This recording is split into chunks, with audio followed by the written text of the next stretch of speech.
Penurunan suara Partai Demokrasi Indonesia Perjuangan sebesar 3,5% selama 6 bulan terakhir memang terbilang belum signifikan. Partai ini tetap bertahan di papan atas partai-partai politik di Indonesia. Meskipun demikian, perubahan-perubahan di balik angka itu dapat menjadi petunjuk arah masa depan partai ini. Bahkan, untuk sebuah partai terbesar, dapat menjadi penanda penting perubahan arah perpolitikan di negeri ini. Berdasarkan survei Litbang Kompas, elektabilitas PDIP mengalami sedikit perubahan selama 6 bulan terakhir, dari 22,6% pada April 2021 menjadi 19,1% pada Oktober 2021. Walaupun demikian, posisinya di papan teratas partai masih tak tergoyahkan. Meski hanya melandai, hasil survei yang dilakukan di 34 provinsi terhadap 1.200 responden itu menunjukkan pergeseran-pergeseran pemilih yang dapat memengaruhi fondasi partai tersebut ke depannya. Perubahan utama dukungan terjadi dari melemahnya soliditas pemilih. Ada pergeseran arus pilihan konstituen PDIP. Mereka yang pada pemilu 2019 memilih PDIP dan pada April 2021 kembali memilihnya sebesar 80,1%. Namun pada Oktober terjadi penurunan minat konstituen partai tersebut menjadi 69,4%. Sementara itu terjadi peningkatan suara dari pemilih rahasia sebesar 9,3%. Artinya, yang dulu memilih PDIP tapi sekarang menjadi ragu-ragu bertambah besar. Gejala ini menunjukkan bahwa perubahan kepercayaan dari internal pemilih PDIP adalah sumber yang kuat dari melemahnya dukungan.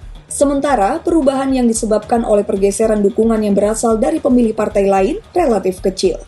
Penyusutan dukungan terjadi baik dari pemilih di Jawa maupun di luar Jawa. Persentase dukungan pemilih di Jawa yang tadinya 25,1% menurun mendekati rata-rata perolehan PDIP menjadi 20,9%. Luar Jawa yang tadinya 19,2% menjadi 16,1%. Penurunan di luar Jawa terutama terjadi di gugus Pulau Sumatera, Kalimantan, dan Sulawesi. Sementara di Bali dan Nusa Tenggara serta Maluku, Papua relatif konstan. Penurunan suara PDIP juga terindikasi dari berkurangnya minat dari pemilih pasangan Joko Widodo Ma'ruf Amin. Pada bulan April, pemilih pasangan tersebut yang mendukung PDIP berada di angka 38,9%, kemudian menjadi 34% di bulan Oktober. Seiring dengan itu, terjadi peningkatan keraguan-raguan dari pemilih Jokowi Amin untuk menentukan pilihan selama 6 bulan terakhir, jumlahnya bertambah 28,4%.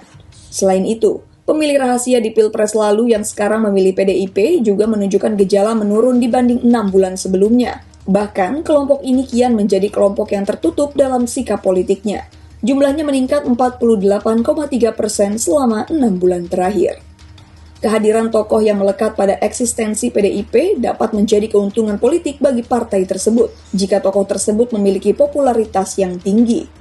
Dalam hal ini, PDIP paling diuntungkan oleh suara dari simpatisan Basuki Cahayapurnama atau Ahok yang dukungannya kepada PDIP mencapai 54,2% di bulan April.